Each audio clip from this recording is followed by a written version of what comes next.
មួយរយៈនេះខ្ញុំឃើញនៅក្នុងបណ្ដាញសង្គមមានការប្រៀបធៀបរវាងមេតបឬក៏វីរៈកងទ័ពរបស់ខ្មែរយើងថាមានភាពឆ្លៀសវៃក្លាហានដូចជាគួនអ៊ីលាវប៉ៃជូកាលៀងស៊ីអ៊ីឆាវឆាវព្រមទាំងមន្ត្រីនិងមេតបផ្សេងទៀតដែលខ្លាំងពូកែនៅក្នុងរឿងនគរ3ប្រកាសណាស់យើងបានស្គាល់មេតបនិងមន្ត្រីដែលខ្លាំងពូកែរបស់ចិនតាមរយៈខ្សែភាពយន្តដែលយើងធ្លាប់បានទស្សនាកន្លងមកហើយនៅក្នុងវីដេអូនេះខ្ញុំនឹងនាំបងប្អូនទាំងអស់គ្នាទៅស្គាល់មេតបខ្មែរដែលអង់អាចក្លាហានហ៊ានពលីជីវិតដើម្បីការពារព្រះនគរទាំង12រូបនៅក្នុងសម័យអង្គរទី1ព្រះកុំស្ដែងអញស្រីលក្ស្មីបតីវរមាជាមេតបជាប់ខ្សែស្រឡាយព្រះរាជវង្សដ៏សំខាន់មួយរូបក្នុងរាជព្រះបាទសូរ្យវរមាទី1ហើយមានពូជពងជាអ្នកវ្យាធបុរៈនិងគ្រប់គ្រងពួករាមូនទី2មហាសេនាធិបតីសង្គ្រាមជាមេតបម្នាក់ដែលបានទទួលគោរមងារជាមហាសេនាធិបតីមានស្នាដៃដ៏ឆ្នើមក្នុងរាជព្រះបាទឧទយតិតវរមាទី2ហើយមានវងត្រកូលបម្រើរាជការនិងជាមេតបតាំងពីរាជព្រះបាទជ័យវរ្មាទី2ទី3ព្រះកម្រតេញអញស្រីនរោបតីត្រវរមាជាមេតបជប់ខ្សែព្រះរាជវង្សមកពីតំបន់អ្នកជីសនិងជាមន្ត្រីបម្រើរាជការតាំងពីរាជព្រះបាទសូរ្យវរ្មាទី2រហូតដល់រាជព្រះបាទជ័យវរ្មាទី7ទី4ព្រះកម្រតេញអញ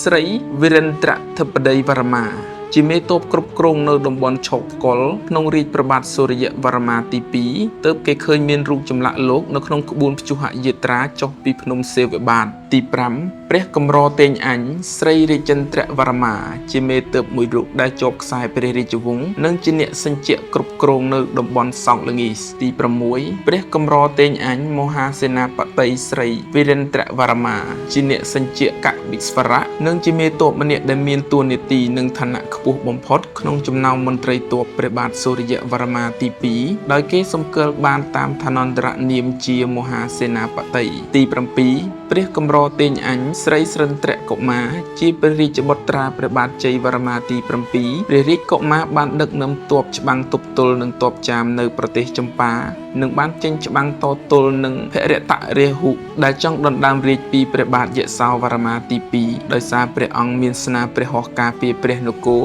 ព្រះបាទជ័យវរ្មាទី7បានត្រាស់បញ្ជាឲ្យគេកសាងប្រាសាទបន្ទាយឆ្មារដើម្បីឧទ្ទិសដល់រាជបុត្រាហើយបានកសាងរូបបដិមាទេពនាមព្រះកម្រជគុតស្រីស្រិន្ទ្រទេវៈជាតំណាងតម្កល់ទុកនៅក្នុងប្រាង្គកណ្ដាលនៃប្រាសាទទី8ព្រះកម្រតេញអញស្រីជ័យសង្ហវរ្មាជាមេតបជាប់ខ្សែព្រះរាជវង្សនិងមានងារជាខ្លោញវលវោដែលជាមេកងទ័ពស្រួចមានជំនាញដឹកនាំទ័ពលុកព្រៃមកពីតំបន់លវោ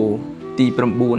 ព្រះកម្រតេញអញធនជ័យជាមេតបជំនិតរបស់ព្រះបាទសូរ្យវរ្មាទី2ព្រះកម្រតេញអញធនជ័យឬអ្នកសញ្ជាអជនបានចេញច្បាំងការពារព្រះបាទយសោវរ្មាទី2ទប់ទល់នឹងជនក្បត់ឈ្មោះភរតរាហុដល់បាត់បង់ជីវិតទី10អ្នកសញ្ជាស្រីធរៈទេវបុរៈអ្នកសញ្ជាស្រីធរៈទេវបុរៈនិងអ្នកសញ្ជាអជនបានរួមកម្លាំងគ្នាច្បាំងទប់ទល់ជនក្បត់ឈ្មោះភរតរាហុដែលមកដណ្ដើមរាជបល្ល័ង្កពីព្រះបាទយសោវរ្មាទី2ដល់បាត់បង់ជីវិតទី11អ្នកសញ្ជាស្រីទេវៈជាមេតបចេញច្បាំងការពារព្រះរាជកុមារស្រីស្រិន្ទ្រកុមារទប់ទល់នឹងកងទ័ពចាមនៅប្រទេសចម្ប៉ារហូតបាត់បង់ជីវិតទី12អ្នកសញ្ជាស្រីវឌ្ឍនាជាមេតបដ៏សំខាន់តាំងពីរាជព្រះបាទសូរ្យវរ្មាទី2អ្នកសញ្ជាស្រីវឌ្ឍនានិងអ្នកសញ្ជាស្រីទេវៈជាបងប្អូននឹងគ្នាហើយបានបដិញ្ញាចេញច្បាំងការពារព្រះរាជកុមារស្រីស្រិន្ទ្រកុមារ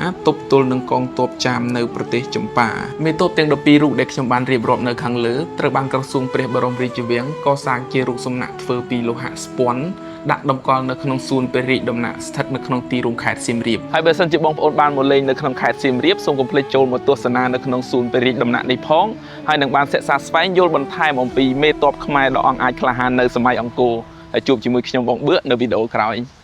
ជម្រាបលា